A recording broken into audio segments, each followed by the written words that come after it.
Rhys Bowen. Diolch yn fawr, diolch yn fawr weinidog am eich datganiad posib ac am ymateb yn gadarnhaol i nifer o'r argymhellion adolygiad yn barod. Diolch yn fawr yn arbennig yn gyfraniad Luke Fletcher sy'n dangos yn ymarferol pwysigrwydd y taliad yma. Nawr, cyfle oedd gair mawr chi a gair mawr Luke. Mae Natasha Asgwr wedi sôn yn barod ynglyn â presenoldeb.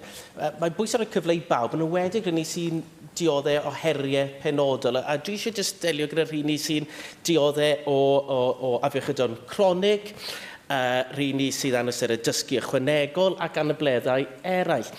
Hynny falle'n golygu bod nhw yn goffod colli ysgol.